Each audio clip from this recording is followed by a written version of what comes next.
Welcome to the Hmong Peeps Show, the one and only show that brings you ordinary people sharing extraordinary insights. Well, maybe. Here is your host, Chew Effin Lee. Hey, what's up, everybody? This is Chew. This is episode number 4, and today I got a special guest here. He's a buddy of mine, Jim. What's up, Jim? Hey, what's going on, Chew? Thanks for having me on the show, man. Yeah, no problem. I'm glad you can make it. I know the weather's kind of funky, but we're here. So we're just gonna talk about stuff. It's not gonna be like an interview style or anything like that. It's just we're gonna talk shit, talk about whatever. All right, whatever comes up, right? Yeah. So yesterday, you and I, we had a phone conversation about structured learning in regards to spirituality. So, yeah, Jim mentioned something that was pretty interesting to me. Correct me if I'm wrong, Jim. You had a question about almost like, what's the difference between structured learning and learning on your own? Right. I had I mentioned that, and I said, it's very interesting how this whole conversation came out when I had a friend who very good friend of mine who spent, I would say, like 6 months at a Buddhist temple, and he came back, and he's always been very spiritual, but he came back, and I'd seen that he matured a little bit, and it just raised a question in my mind, talking about learning in different type of settings, where you're in the temple, and let's say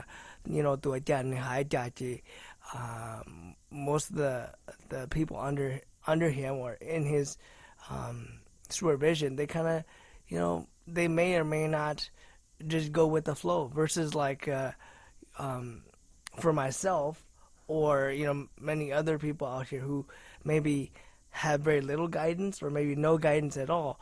Everything that you learn is either through life experience, and there's nobody or very little guidance to tell you what's right and wrong. You just kind of go with what your heart tells you. Yeah. You mentioned the word guidance. I mean, I think that's very important, because at least in my opinion, whether it's structured in a temple, at a church, take it as it's just a guidance, because it doesn't matter the environment that you are learning, how to open up or to embrace your spirituality or spiritual gifts. It's just a small piece of the puzzle. It's not, this is how it's supposed to be. If you're going to learn from me, or if you're going to come to the temple and learn it, then this is how life is. Because, right. As I mentioned to you yesterday or the other day, if you have that mentality of this is how I was taught and this is what it is, mm-hmm. then you're a closed-minded person. Mm-hmm. And so that could cause a lot of conflicts between your social circle. Mm-hmm. Yeah, I think we both came to the conclusion that take it for what it is, and embrace it. There's no definite right or wrong answer.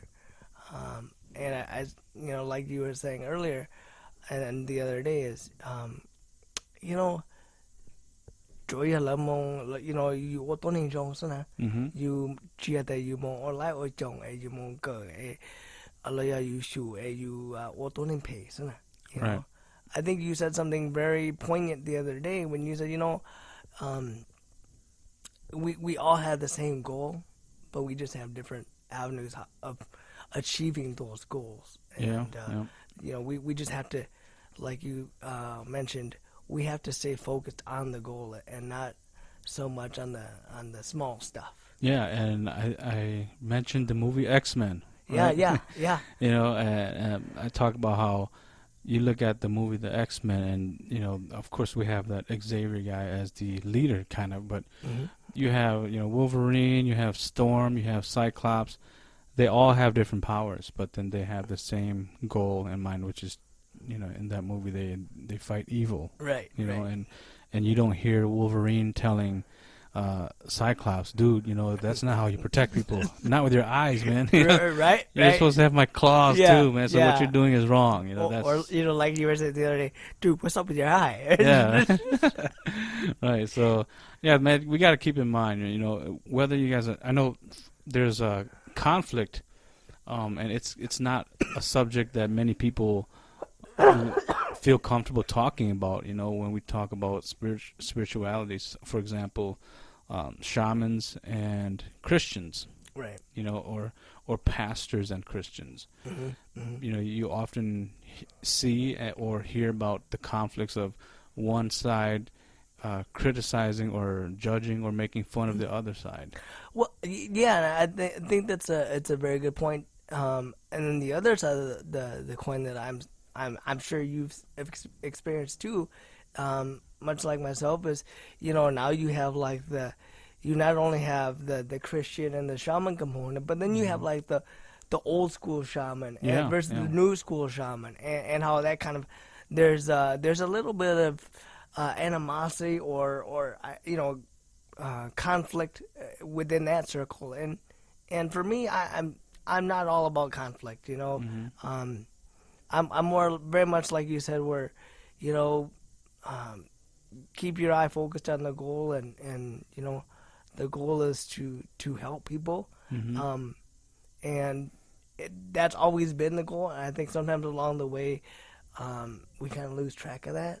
Yeah. So, well, why do you think we lose track of that, Jimmy?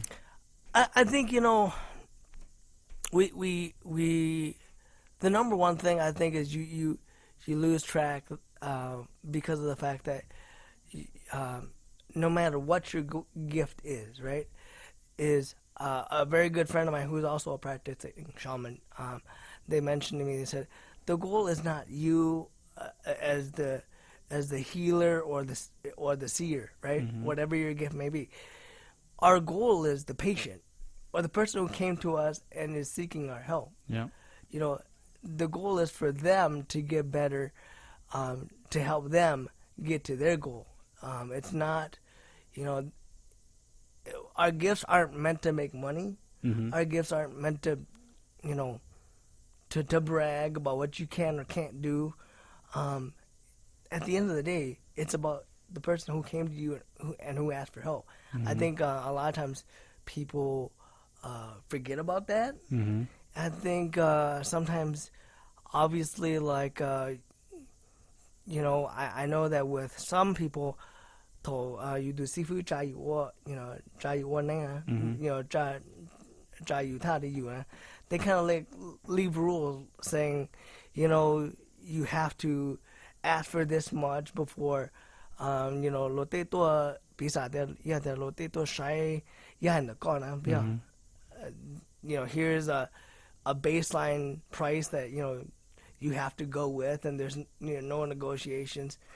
And I think I'm not gonna say they're right or they're wrong, because each to their own, but I don't know, for me it's not about making money, but obviously some people might see different, and that's fine, that's great.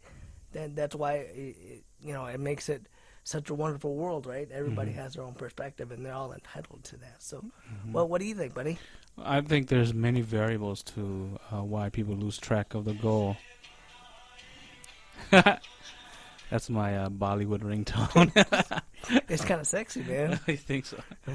Shah Rukh Khan all day, baby. We might have to.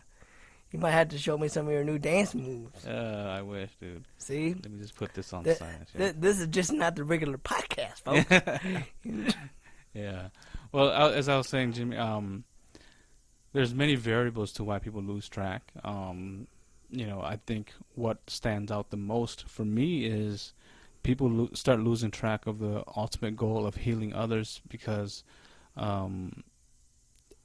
being envious of other people's gifts, or it could be that their ego is getting in the way, and they're afraid to know that somebody's better than they are.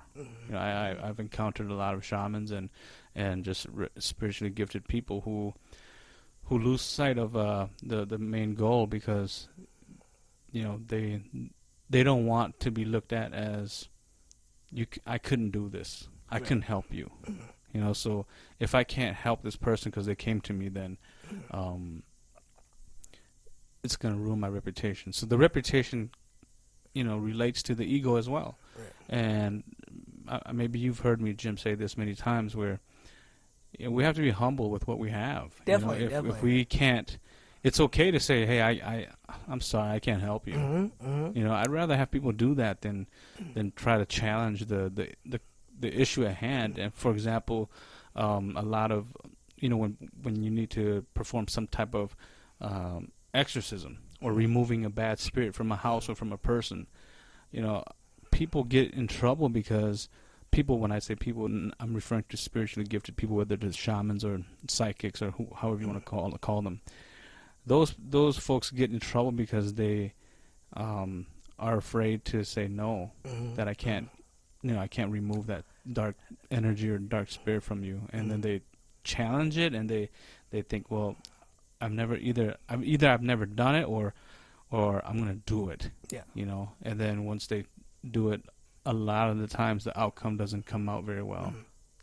And I think that's that's kind of like the one of the facets of the conflict that we have with our generation is that you've got the going back to our what we said earlier, going back to the Christian versus shaman. Now you've got the New Age shaman conflicting with the old the traditional shamans, and the traditional shamans are saying, no, if your gift doesn't come through like this, then you're BS, right? Yeah.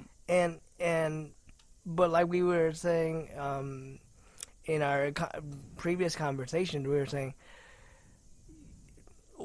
that may be their viewpoint, but we also have to keep in perspective that this is a new generation. A lot of the issues that they face, we don't know, Right. and a lot of the issues that we face, they've never gone through. So with different situations come different ways of handling them, and you can't necessarily just say, well, if it doesn't come through like this, then no, you're not legit. Right. Yeah, that's a good example to use. The old or traditional shamans versus the new age shamans. Again, I think the same. They still have the same goal, man. It's still look. We're here to help people, heal people. Right. But I question: is it for example, the traditional folks, the older generation of shamans, because the new generation of shamans are doing things a little bit differently. Is it impacting or having some type of a effect on their ego, on the older generation's ego? And then I often hear, I've heard that numerous times, time and time again. I had a situation where, for me, where I went through that same exact thing, and I went through a period where prior to meeting you, and I think I shared it with you. I went to a shaman, and he was the traditional old school shamans, and my mom took me, and they for me, and I got there, and this individual was like,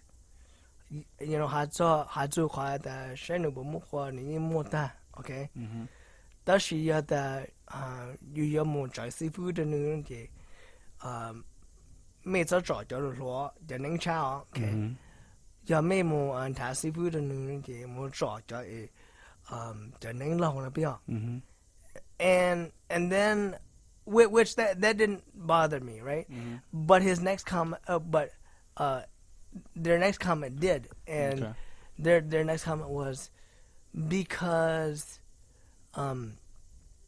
well, got someone to name chat to home or name you and I was like, okay, I that's your opinion, and I respect that, but at the same time, I have a, when you legitimately have an issue that you really, you get through, I don't. It's not about money. It's about me getting better, and to hear that comment, it was because I strive very, very hard to be very open minded as much as I can. And when I heard that comment, it kind of hits you, right here, to say, okay, you're focusing too much on the branches in the tree. Look at the tree. Yeah, appreciate the tree Yeah, first. yeah. And I was just like, no. For me, if you are a shaman, whether you're a practicing shaman who's been on their journey for many, many years, or somebody who's just embarked in their journey, who doesn't know right from wrong, if they hear that, they get very discouraged. Yeah. Especially for our generation. Yeah. I know for me, I was just kind of like, I heard that, and you ain't too shy to you the kindred that. Oh yeah, what am I gonna do? How do you differentiate the legit from the non-legit, right? And that just kind of opens up the door to going into the intricacies where that's kind of shifting away from the goal. I don't know what your thoughts are. Well, first of all, are you green Hmong, dude? Yeah. Okay, because our conversations prior to doing this, I've heard you speak Hmong here and there, and then I'm like, ew, that sounded kind of green. I wasn't sure if it was green or not. Okay, all right, cool. Good night. I can kind of, I'm like a switch hitter, man. I can go, left or right. Oh, that's cool, man. All right. Well, to kind of piggyback off what you said, man, I know that there's a lot of gifted shamans out there, the younger generation, but a lot of them that I've spoken to, they're very shy to come out. Yeah. And I think that falls back to what you were saying, man, is how the older generation, the traditional folks, they've probably heard enough of that type of comment, whether it's about money or not, but it might be something like or whatever, and then it makes these newer generation shamans just stay put.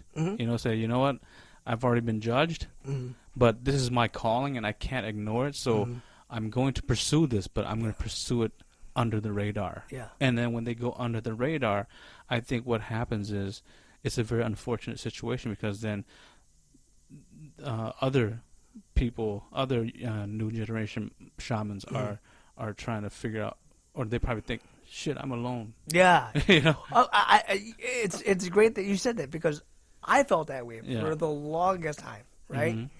Because my mindset was, I know something's not right with me. Those of us who have the gift, it's amazing how you will sit in a group and everybody will go through their experiences. I've never met you, you've never met me, but all our experiences all kind of come full circle, and you're like, hey, that's happened to me, right? And I think that's, like you said, I think that's very sad when you say, well, you kind of go under the radar, because I would like to think that there are some very, very gifted, very strong gifted people that are probably out there right now listening to the podcast, that are searching for guidance, that are searching for answers, right? And they'll never get those answers because they hear that negativity, and that works against the goal, which is helping everybody out. Yeah. And here's a cheap plug for my Facebook page. That's I know that there's a lot of people out there who are spiritually gifted, whether they're going the shaman route or another route. That's why I decided to create this Facebook group, Empowerment for Spiritually Gifted Hmong Peeps. So if you are not a member yet and you can relate to what me and Jim's talking about, and you want to be a part of that group. That group is the intention is to help empower people to pursue their spiritual journey so that they can, help other spiritually gifted people heal the world, pretty much. So that's a very positive group, and I encourage you guys, if you guys have not joined, request that we add you, but it's not for everybody. I don't want. I mean, we will kick you out if you don't behave in that group, right? Because there's already enough, bad people out there who are so quick to judge, folks who are exploring their spirituality, and that I want that page to remain a safe place for people to come and learn from others and share with others. Yeah, I know that when I came across the group initially, I was kind of saying to myself, do I really even want to join the group, because I was so apprehensive, and I think when we had our first meet and greet, right, and I if I remember right, I posed you the question. I said, is this gonna be? Are there gonna be any negative people there? And you said, and you did wonderfully at putting my concerns to rest. And you said, I'm well aware of that, and I take the vibe of the group very, very seriously. And if anybody should conflict with changing the vibe that we have going, which is a very supportive, very nurturing vibe, then X-nay to that person. And I think for me, that was I can tell you that was mental world to me. So good. For those of you who are kind of on the edge or on the fence, come on in, hop off the fence. Yeah. Well, it's been quiet on the page as of late, and I'm not sure why. Maybe it's because it's the holidays and people are just too busy to keep the group active or the page active. But I mean, there's been days where it's very active. People are contributing, sharing their experiences, giving recommendations, or just basically sharing information. And I think it's very helpful for any of you out there that's listening who might have that spiritual calling, and you're not sure what to do. But yeah, man, I think the conflict of the older generation, and it doesn't. I'm going to move away from shamanism because I don't want folks listening to think that we're just attacking it, right. But even for Christians, I'll share a story with you. So when I was in my early 20s too, I was starting to find out which church would be good for me to go to. And then I went to, like, every weekend I would go to a different Hmong church or a white people church. And I went to this. I found this church. It was a very small church, and remember, I'm an adult now, so we go into the room where everybody gathers, and the pastor comes and does his sermon. And then after he does the welcome sermon, they start to separate people, and they told me, they said, "You're not married, so you need to go over here, but this is for the married people." So right away I was like, what? Yeah. That doesn't make sense. Jesus doesn't separate, right? Yeah, Jesus never did that. I don't remember reading that in the Bible. Yeah. And so they said, okay, so for those that are not married, you have to go over to that room over there. So it was me, my wife right now, she was my girlfriend at the time, and two other friends. We were like, man, this is strange. So we just, all right, we're not going to make a big scene. Let's just go with the flow, see what happens. And so we go to the other room, and the majority of the people in that room, I think the oldest was 10 years old. Really? You know what I mean? So I'm thinking, like, how do I? Yeah. This feels weird. How do I relate? Type of deal. Developmentally, I'm in a different space. On a different plane. Yeah. I want to hear what they're talking about at the other room where the adults are. But they already told us at least 5 times, no, you guys got to go back there. Really? Yeah, you guys got to go there. And so I went up to the guy that invited me to go to that church, and he he was trying to fight for me. He was trying to say, no, let them come in. Let them come in with us, because that group has just little kids. And the other members of the church, they were like, no. They need to go in there because this is for the married people. Yeah, yeah. And then after that experience, I remember walking out of that church thinking, this is the first and last time I'm coming here. You're right thinking, man, that's a super jacked up situation, right? Yeah, dude. I'm like, Jesus wouldn't do that. Yeah, exactly. I'm sorry. You can't sit at my table because this is the cool table. I should have been like, y'all need Jesus. But, but I didn't. I was like, okay, whatever. Yeah. And and then I see a lot of these pastors who are of the older generation, how they approach their sermons is a little bit different too compared to the younger folks. I mean, I think those churches who they have, like, for example, youth groups, so they cater to the youth, and I don't know what the age range is because I haven't gone to a church for the longest time, but I just didn't like the whole separation type deal, Yeah. And I noticed that the pastor and the older adults, they were really firm on, no, they need to go there, they need to go over there, they can't be with us, and it just wasn't good. And then the guy that invited me, he was my age. Yeah. So he's trying to help me stay with them. Yeah. And to me, it made total sense. But I wonder if after we left, if the pastor had a talk with the guy. Yeah. Well, that kind of makes me wonder. Did you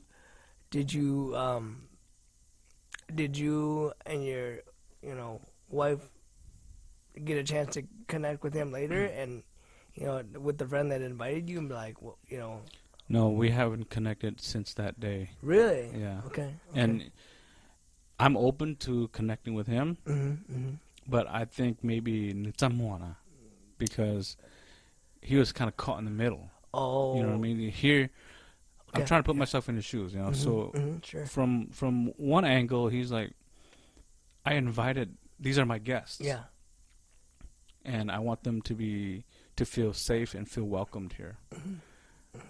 And then because of however they decided to do the separation deal, and his people are saying, no, they can't now. He's thinking, but these are my people, Yeah. These are my people. They're saying this is how it's supposed to be done. But now my guests are feeling alienated.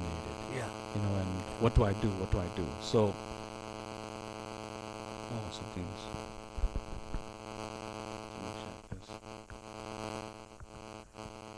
Maybe it's just my headphone.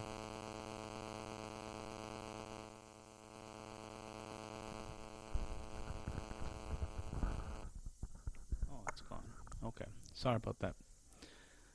So anyway, again, like I said, if I was trying to put myself in his shoes, he was in a tough spot, and he never reached out to me after that, and I'm okay with it. I don't hold anything against him, and although I don't agree with what happened, I still respect it. If that's how you guys want to do it, keep doing it, but that's just not for me. Yeah, definitely, definitely. So here we are, like 10 years later, and I haven't really found a church to go to, and I'm okay with that. Okay. So the funny thing is, I'm a big movie buff type of person, so I remember watching this movie called Stigmata. Have you ever seen that? Yeah. And remember that little phrase, at the end of the movie where it says, "The house of God is neither in stone nor wood." But I don't remember, but yeah, keep going. But as long as there's a group of people worshiping, in my name, lift a stone and I am there. It's not. And I think the gist of the message was saying, you don't need like a permanent structure to say this is the house of God. You know, Mm-hmm. as long as you're worshiping and you're doing it in the right way with a group of Mm-hmm. people, no matter where you are. Hey, I'm there. Yeah. You know, Yeah. and I think that kind of goes back to what we were saying. You know, the whole goal is not like it's not how you do things, but it's just you do them because and you do it with the right intention. You Yep. know? Yep. Yeah. So when you're talking about worshiping, and you don't need to go to church, or you don't need to go to a specific building or kind of establishment, I want to switch over to shamanism Yeah. now. Okay. So shamanism, I'm sure that there's a lot of different ways people have their altars set up. And again, in my opinion, there's no right or wrong way to set up your altar. If your shaman guides come and say, do it this way, then you just do it that way. I don't think I've seen any altars that look identical. No. I've never seen that. So that's probably why some people are allowing their ego to come to the surface and say, man, this person got like more candles than my altar. Right. Or it looks a lot better than mine. So Yeah. how do I say something to make them feel like I'm better? Yeah. Or my altar's better, or I have a better connection. See, connecting with guides, to me, Jim, is you don't need. Well, let me be careful how I say this. From my experience, because I'm not a shaman, Right. I truly believe that when you want to connect to your guides, whether they're shaman guides or spirit guides, angels, however you want to call them, it's all about thought and prayer. You know, if you think about your guides, then they know you're thinking about them. If you pray to your guides, they will hear your prayers. You don't need a specific altar or something to really connect with them. Right. There is like you don't have to go through a systematic way of doing things to be able to say, okay, yeah. Yeah. You know? And you know, I'm not saying that this is true for all spiritual abilities, but I'm just saying that if you can't find the altar right now, or you can't figure out how to build your altar, that's okay. You know, as long as you are connected with your konengna and in a positive way, and you're constantly communicating with them, or you're constantly allowing them to speak with you, or connect with you, that's a strong connection already. And even for folks that believe in Jesus and God, where they have to hold the cross, I think, you know, you don't need the cross to you don't need to have a cross in your possession to feel more connected to God or to Jesus. It's about thought and prayer, and to me, that's more powerful than having a cross or having an altar. Right. You know. And let me back up here a little bit, but I know this is something that you say all the time, right? Regardless of what is covered here in the podcast, there is no right and wrong, right? Do you want? Can you quote me how I said it last time? Yeah, you say, this is a test for me right now, folks, to see how well I know Chew. And I think you always say, I'm just telling you my truth. Yeah. Right? This doesn't have to be your truth, but it's my truth. Yeah, exactly. Right? Mm-hmm. Yeah. Okay. How to do that? Yeah, pretty good. Pass? Yeah, you passed. Yeah. Yeah, because going back to the altars, setup, you don't see same altars in the houses you go to who where a shaman lives. It's different, and it's their truth. That's how they're supposed to do it.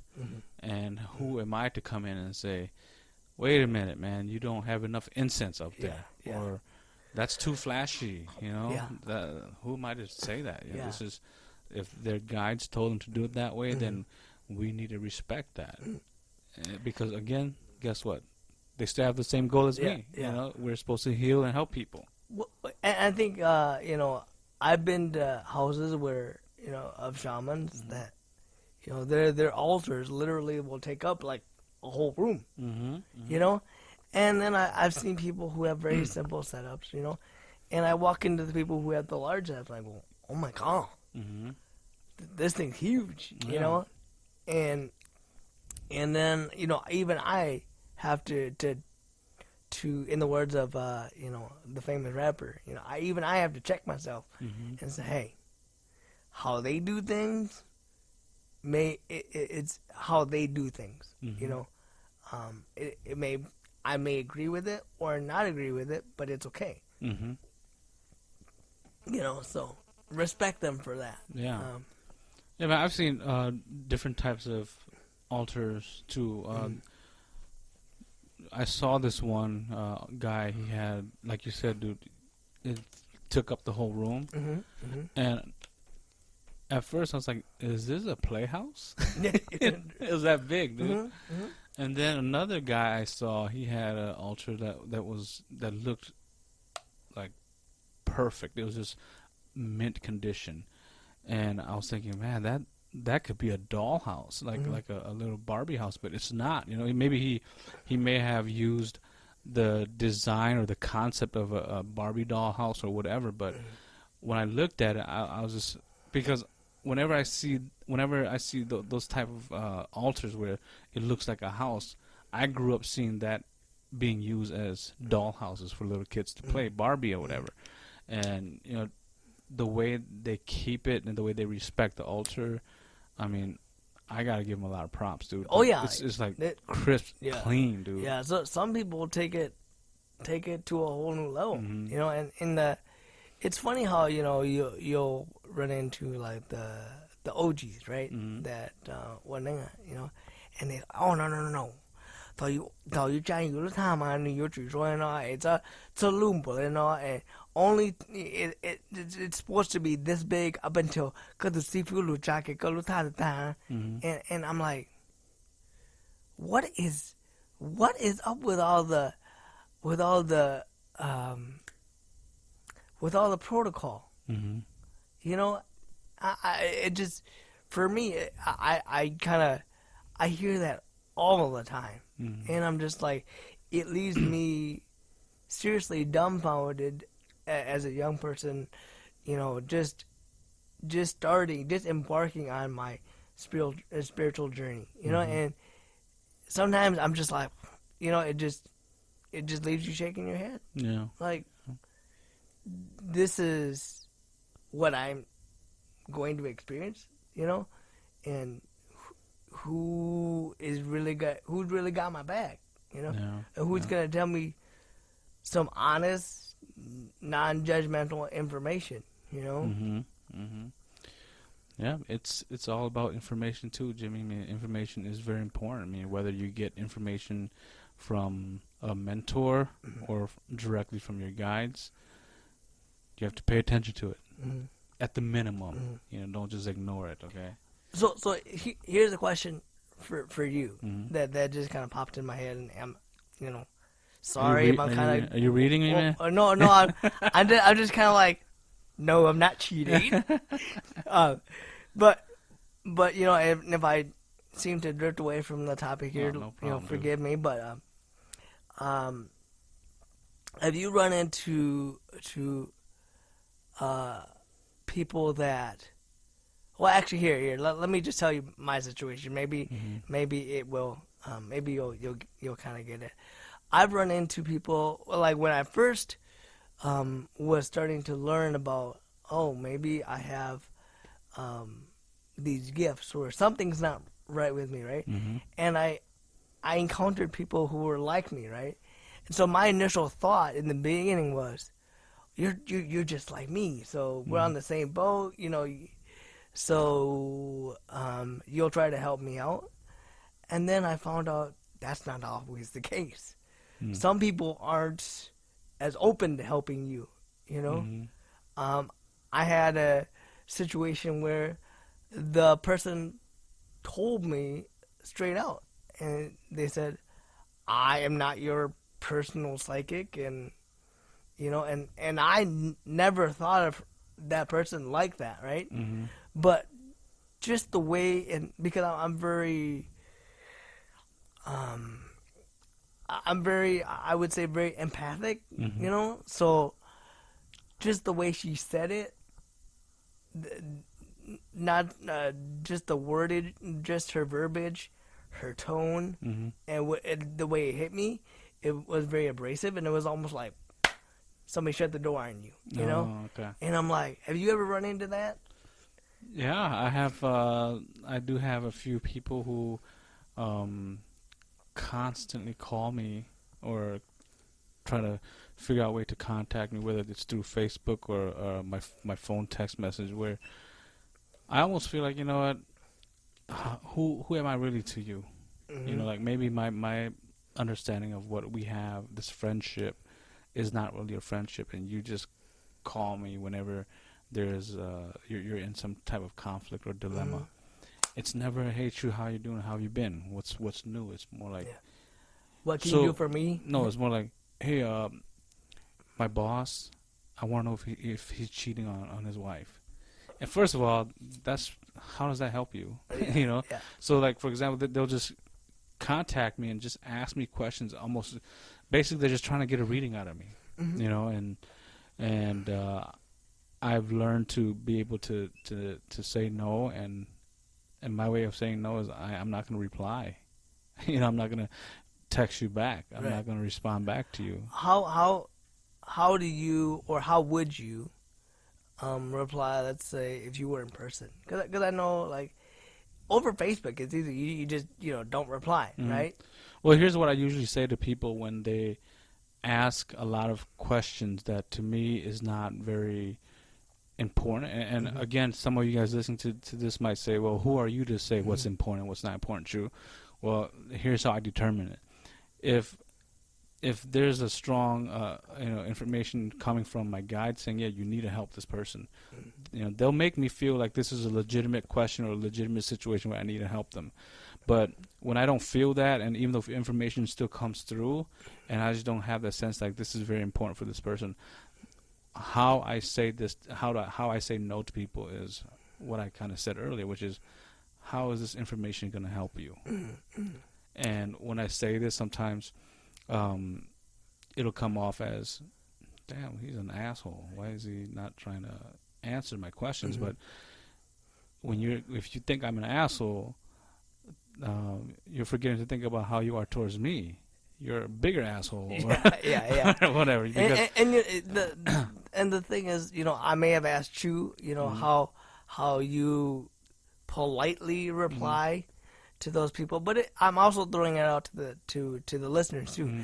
Is you guys, we are definitely not the end all be all. No. So if you guys have any ways of how you would deal with it, please write it, comment it. Yeah, or comment on the video below the video here, or send us a message. The email, I don't know, Jim, if I told you, but you guys can email me at hmongpeeps@gmail.com. Yep. So that's our address, and of course you can find the description below the video here, and you'll know how to get a hold of me, or maybe Jim, if you want to throw out your Facebook page if people want to get a hold of you. Yeah. My Facebook page is just my name. It's just Jim Vang at Facebook. Dude, there's gonna be 10,000 Jim Vangs, man.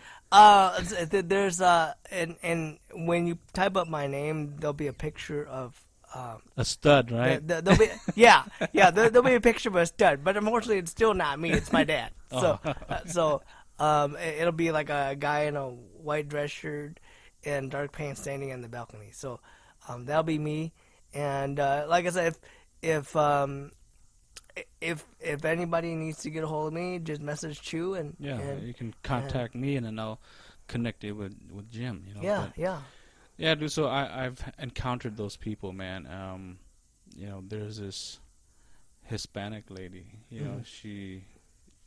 We used to work together, and when she found out about my spiritual abilities, she was those type where she would be like, is my boss cheating on his wife, or hey, is my son doing good in school?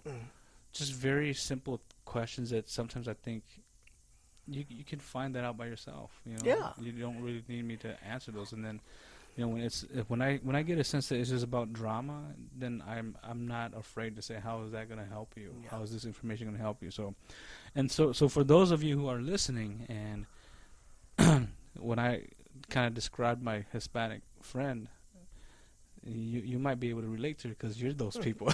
Maybe you're thinking, oh shit, she was talking about me because I'm the one that's always seeking different psychics, or I have a psychic friend or a shaman friend, and I'm always going to that person. Well, do them a favor, do you a favor as well, and try not to bother them with questions that may not be helpful to you or your situation. And I think the way I look at that situation is sometimes when if you do call up Chu, for example, and he doesn't pick up your call, don't always necessarily look at it like a negative thing, like God, what an ass. I called him, he helped me out. But look at I would suggest that maybe we ought to look at it like this and say, I'm strong enough to try to solve my problems by myself first, because the old saying of nobody knows you better than yourself is sometimes I think we get so wrapped up in trying to go look for the answers out there, right? Where, hey, some quiet time in a quiet room, no distractions, you just close your eyes, listen to music, or just a simple prayer session, and just, trust yourself, Jim, when you mentioned trust yourself, 90% of the time when I have readings, where people come to me for a reading, they just want me to validate stuff. I mean, you may have experienced this with me. Where you're saying stuff to me, or I'm telling you stuff, and you're just like, I knew that, man. Right? Well, like the day we went out for fun, and you were sharing that with me, I was like, huh, that's funny, because like a half an hour ago, I had the same thing, They were telling me the same thing, and now you're telling me the same thing. Yeah. So when you talk about try to solve it yourself, a lot of the times people already know how to solve the issue. For some reason, they just don't have the courage, or they just second guess themselves, and then they'll come out to me. And then as a reader, I feel bad because I'm thinking, you paid me to do this session. But you already had all the answers, but you paid me, so I feel like I should give you back your money. But then that's another show. Okay, right. Because I remember I just had this a reading maybe a couple of weeks ago with a good friend of mine. I consider her a friend at least, where she said, I apologized to her. I said, I'm sorry that this session was more of just me validating stuff for you. You already knew the answers, and she said to me, don't be sorry, I needed validation. Yeah. So even as a reader, sometimes I might think that it's not meaningful to somebody. It is, so. And the funny thing is, I think, with this whole talk of shamans, whether they be Hmong or Christians or whatever, or what have you, right?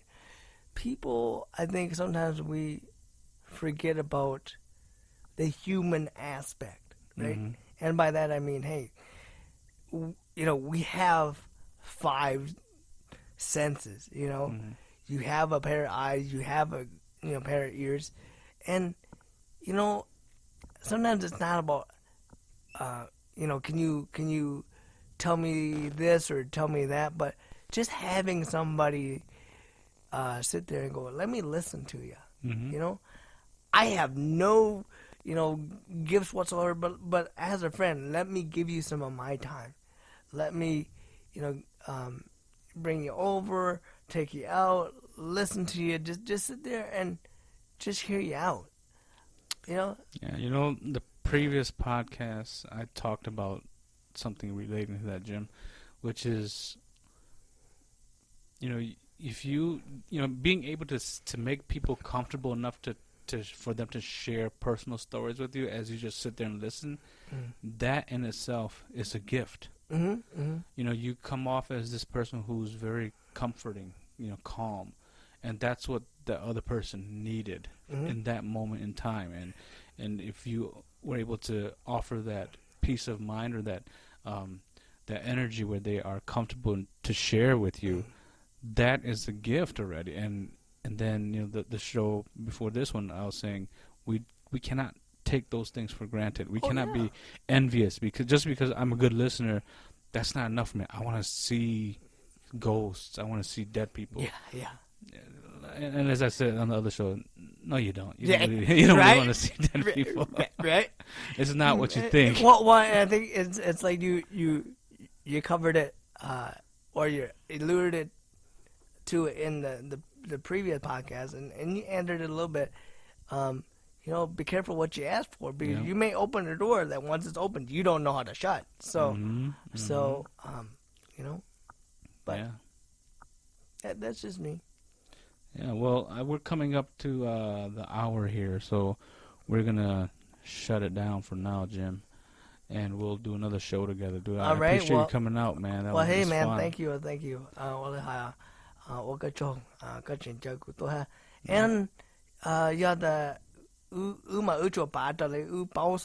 yeah. So,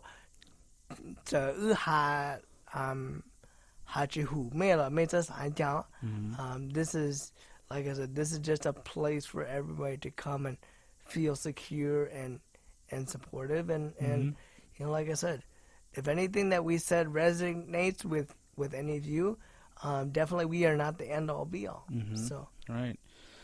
Yeah, and if you guys think that, man, these two are idiots. Yeah, let us know. Who gives a fuck? We might be idiots. I don't know. But, when we talk about this, I can sense this from you that, you're very passionate about it. And, you have an understanding, unlike a lot of people. So, we can just vibe and just talk about stuff and, we're on the same page. Yep. But people don't have to be on the same page as us. Like, they can say these two guys are just talking a lot of bullshit. There's no evidence for this. Well, I don't have time to argue with you guys about this. So if you guys don't like what we talk about, don't listen.